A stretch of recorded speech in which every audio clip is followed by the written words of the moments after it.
Strongest reducing agent is potassium, Mg, aluminium, bromine. हमको question में पूछा गया है कि इसमें से स्ट्रॉन्गेस्ट रिड्यूसिंग एजेंट कौन सा है। ठीक है, पहले सबको अपने ग्रुप में डाल देता हूँ। ग्रुप 1 आता है हमारा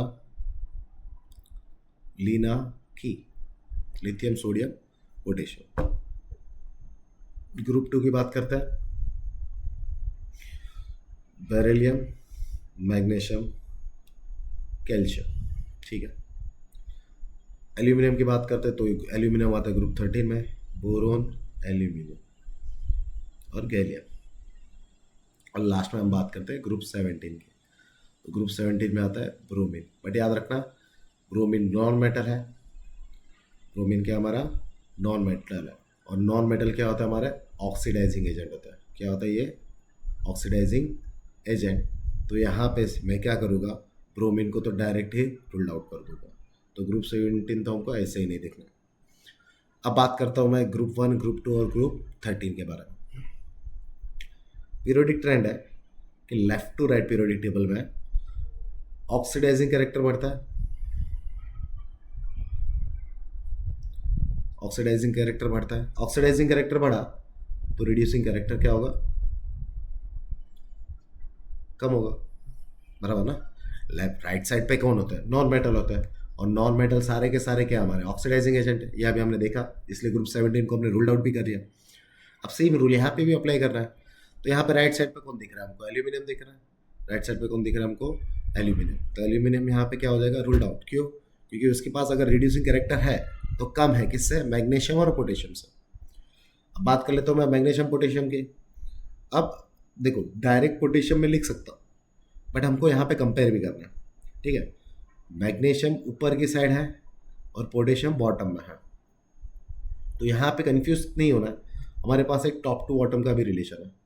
टॉप टू बॉटम क्या होता है कि ऑक्सीडाइजिंग कैरेक्टर कम होता है। टॉप टू बॉटम क्या होता है, ऑक्सीडाइजिंग कैरेक्टर कम होता है और रिड्यूसिंग कैरेक्टर क्या होता है, बढ़ता है। ऐसा क्यों होता है, सिंपल सा है कि रिड्यूसिंग एजेंट किसको बोलता है, तो रिड्यूसिंग एजेंट क्या बोलता है, गेन ऑफ इलेक्ट्रॉन,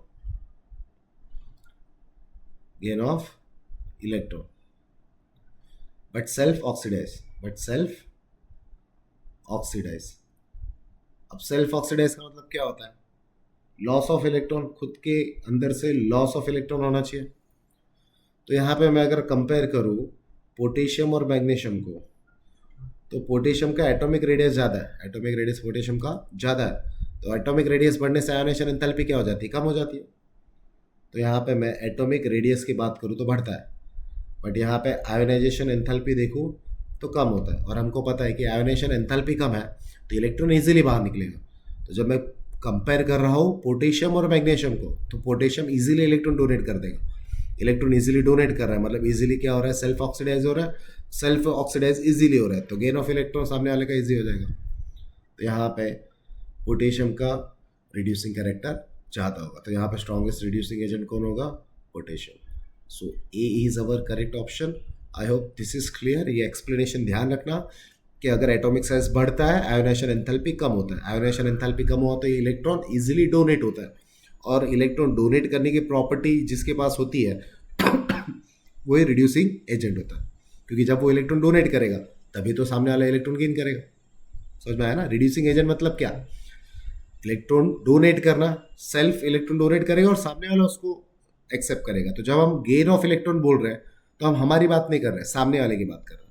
अगर मैं प्रॉपर्टी एजेंट हूँ तो मैं प्रॉपर्टी नहीं खरीद रहा हूँ, मैं सामने वाले को प्रॉपर्टी खरीदने में हेल्प कर रहा हूँ। तो सेम चीज़ यहाँ पे भी है, जब मैं रिड्यूसिंग एजेंट की बात कर रहा हूँ तो गेन ऑफ इलेक्ट्रॉन मैं नहीं करूँगा, मैं सामने वाले को गेन कराने में हेल्प करूँगा। समझ में आया, I hope this is clear. ये पॉइंट ध्यान रखना।